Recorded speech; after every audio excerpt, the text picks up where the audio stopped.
Asupan protein ternyata penting nih Arni buat kita semua, tak terkecuali vegetarian. Betul sekali, ini selain tahu dan juga tempe, ada satu lagi pengganti protein hewani yang bisa diolah hingga betul-betul mirip daging. Bahkan kandungan proteinnya tergolong juara. Betul sekali, dan ini layaknya daging, seitan juga bisa diolah menjadi steak, sop daging, dan banyak lagi. Wah, ini bisa hidup enak gitu ya, sambil sehat juga gitu kan. Makanannya juga lengkap gitu. Nah kalau misalnya gitu kita langsung aja nih siap-siap catat resepnya. Yuk, saya catat.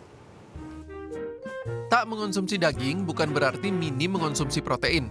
Biasanya tahu dan tempe jadi sahabat terbaik vegan atau vegetarian. Namun, sesungguhnya ada satu lagi bahan makanan non-daging yang punya kandungan protein lebih tinggi. Sebutannya seitan atau gluten gandum. Tingginya kandungan gluten membuat seitan memiliki tekstur kenyal, sehingga kerap dianggap pengganti daging. Miancin, bahasa Mandarin seitan, berasal dari negeri Tiongkok. Bahan ini digunakan sebagai pengganti daging oleh sebagian penganut Buddha yang vegetarian. Ada pula catatan sejarah yang mengatakan ide ini berasal dari juru masak dinasti kerajaan di Tiongkok yang ingin menciptakan olahan makanan bagi kaisar yang menjalani sepekan menjadi vegetarian. Selain lezat dan bergizi, seitan juga mudah dibuat. Yang perlu disiapkan adalah mangkuk besar untuk mengaduk adonan, sendok kayu, talenan, pisau, saringan, dan panci. Bahan-bahannya 1 kg tepung multiguna, 2 gelas air atau kaldu sayur, setengah gelas kecap, 2 sendok teh ragi, lalu tambahkan bumbu dan rempah sesuai selera 2 hingga 4 sendok makan. Jangan lupa lada hitam. Dan aduk hingga menjadi adonan. Adonan yang sudah jadi diremas-remas selama 20 menit sampai teksturnya kenyal.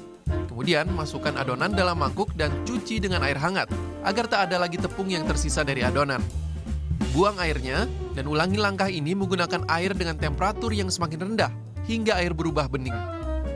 Langkah ini penting agar adonan tak terasa seperti tepung. Setelah benar-benar terbebas dari tepung, pindahkan adonan ke atas talenan lalu remas-remas kembali hingga menjadi kenyal. Bentuk jadi lonjong lalu diamkan selama 5 menit. Setelah itu potong-potong menjadi potongan kecil atau sesuai selera. Didihkan kaldu sayur atau air yang sudah disiapkan, panaskan, lalu masukkan beberapa potong bawang putih yang diremukan. Dan sejumlah rempah sesuai selera. Masukkan seitan satu persatu dan masak selama 45 menit. Setelah itu dinginkan dan peras air yang terkandung dalam seitan. Seitan yang sehat dan bergizi siap olah dan menjadi sumber protein nabati juara. Selamat mencoba!